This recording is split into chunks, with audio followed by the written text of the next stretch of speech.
రాష్ట్రంలో ఎన్నికల ప్రచారం జోరుగా సాగుతోంది. అధికార పక్షం తాము చేసిన సంక్షేమ పథకాలను చెబుతోంది.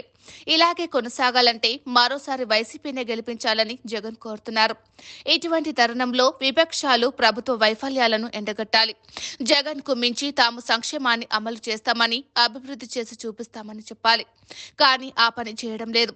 కేవలం వివేకానందరెడ్డి హత్య చుట్టూ రాజకీయం చేస్తుండడం విశేషం. ముఖ్యంగా షర్మిల, సునీతాలు వివేకానందరెడ్డి హత్య విషయాన్ని ఎక్కువగా ప్రస్తావిస్తున్నారు. అయితే వారి వెనుక చంద్రబాబు ఉన్నారన్నది జగన్ అనుమానం. వివేక హత్య పరిణామాలు వైసీపీకి నష్టం చేకూరుస్తాయని భావించి కొందరు కోర్టును ఆశ్రయించారు. దీంతో వివేక హత్య విషయం మాట్లాడదని కడప కోర్టు ఆదేశాలు ఇవ్వడం విశేషం. గత ఎన్నికలకు ముందు వివేక హత్యకు గురయ్యారు. అప్పట్లో ఈ ఘటన వైసీపీకి సానుభూతి తెచ్చింది. ఈ ఎన్నికల్లో మాత్రం అదే ప్రతికూలత చూపుతోంది. వీలైనంత వరకు కుటుంబంలోనే చీలికలు తెచ్చి జగన్ కు దారుణంగా దెబ్బతీయాలని చంద్రబాబు భావించారు.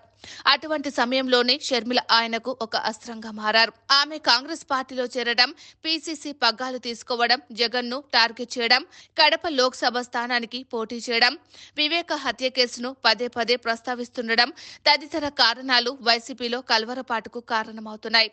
అందుకే వివేక హత్య ప్రస్తావన లేకుండా చూడాలని కొందరు కడప కోర్టును ఆశ్రయించారు. దీంతో కోర్టు చంద్రబాబు, పవన్, షర్మిల, సునీతలకు కీలక ఆదేశాలు ఇచ్చింది. ఇక నుంచి వివేక హత్య అంశాన్ని మాట్లాడొద్దని సూచించింది. అయితే ఇప్పటికే ప్రధాన నిందితుడిగా ఉన్న దస్తగిరి అప్రూవర్ గా మారారు. అవినాష్ రెడ్డిని తక్షణం అరెస్టు చేయాలని కోరుతూ కోర్టులో పిటిషన్ దాఖలు చేశారు. దానిపై విచారణ కొనసాగుతుండగానే కడప కోర్టు మాత్రం త్వరగా స్పందించింది.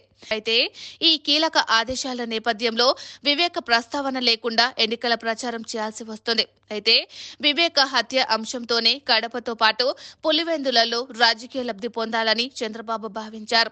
అందుకే ప్రతి ఎన్నికల సభలోనూ చంద్రబాబు వివేక హత్య అంశాన్ని ప్రస్తావిస్తున్నారు. ఇప్పుడు కోర్టు కీలక ఆదేశాలు ఇవ్వడంతో చంద్రబాబు ఈ విషయంలో వెనక్కి తగ్గాల్సి ఉంటుంది.